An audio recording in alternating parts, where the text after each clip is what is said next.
ರೋಹನ್ ಒಂದು ಸಣ್ಣ ಊರಲ್ಲಿ ವಾಸಿಸುತ್ತಿದ್ದ ಹುಡುಗ. ಅವನ ಊರಿನಲ್ಲಿ ಜೀವನವು ಶಾಂತವಾಗಿಯೂ ಸರಳವಾಗಿಯೂ ಸಾಗುತ್ತಿತ್ತು. ಪ್ರತಿದಿನ ರೋಹನ್ ಸೂರ್ಯೋದಯಕ್ಕೂ ಮುನ್ನ ಎದ್ದು ಬರುತ್ತಿದ್ದ.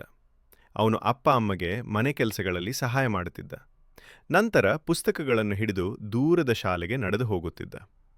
ಓದು ರೋಹನ್ಗೆ ಸುಲಭವಿರಲಿಲ್ಲ. ಪಾಠಗಳು ಕೆಲವೊಮ್ಮೆ ಅವನಿಗೆ ಎತ್ತರದ ಬೆಟ್ಟದಂತೆ ಕಾಣುತ್ತಿದ್ದವು.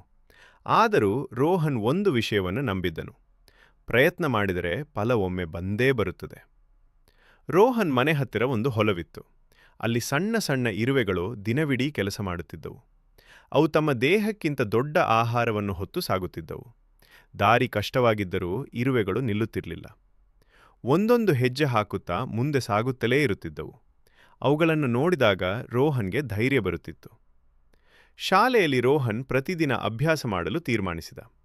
ಅವನು ನಿಧಾನವಾಗಿ ಓದುತ್ತಿದ್ದ, ಎಚ್ಚರಿಕೆಯಿಂದ ಬರೆಯುತ್ತಿದ್ದ, ಪ್ರಶ್ನೆಗಳನ್ನು ಮತ್ತೆ ಮತ್ತೆ ಪ್ರಯತ್ನಿಸುತ್ತಿದ್ದ. ಕೆಲವು ದಿನಗಳು ಅವನು ತುಂಬ ದಣಿದು ಹೋಗುತ್ತಿದ್ದ, ಕೆಲವು ದಿನಗಳು ಬೇಸರವಾಗುತ್ತಿತ್ತು. ಆದರೂ ಅವನು ಕೈಬಿಡಲಿಲ್ಲ. ಸಮಯ ಕಳೆಯುತ್ತಿದ್ದಂತೆ ಬದಲಾವಣೆ ಕಾಣಿಸಿಕೊಂಡಿತು. ರೋಹನ್ ಪಾಠಗಳನ್ನು ಚೆನ್ನಾಗಿ ಅರ್ಥ ಮಾಡಿಕೊಳ್ಳತೊಡಗಿದ. ಅವನಿಗೆ ಆತ್ಮವಿಶ್ವಾಸ ಹೆಚ್ಚಾಯಿತು. ಶಿಕ್ಷಕರು ಅವನ ಪ್ರಯತ್ನವನ್ನು ಗಮನಿಸಿದರು. ಸ್ನೇಹಿತರು ಅವನನ್ನು ಮೆಚ್ಚಿದರು. ಒಮ್ಮೆ ಕಷ್ಟವೆನಿಸಿದ ಪಾಠಗಳು ಈಗ ಸುಲಭವಾಗತೊಡಗಿದವು. ಒಂದು ಸಂಜೆ ರೋಹನ್ ಇರುವೆಗಳು ತಮ್ಮ ಗೂಡಿಗೆ ಮರಳುವುದನ್ನು ನೋಡಿದ. ಅವು ಸುರಕ್ಷಿತವಾಗಿ ತಲುಪಿದ್ದವು. ಅವನು ಅಂದು ಅರಿತನು: ಕಷ್ಟಪಟ್ಟು ಮಾಡಿದ ಕೆಲಸ ಎಂದಿಗೂ ವ್ಯರ್ಥವಾಗುವುದಿಲ್ಲ. ವರ್ಷದ ಕೊನೆಯಲ್ಲಿ ರೋಹನ್ ಕೇವಲ ಓದಿನಲ್ಲಿ ಅಲ್ಲ, ನಂಬಿಕೆಯಲ್ಲಿ ಕೂಡ ದೊಡ್ಡವನಾಗಿದ್ದ. ಈ ಕತೆ ನಮಗೆ ಹೇಳುವುದು ಏನು?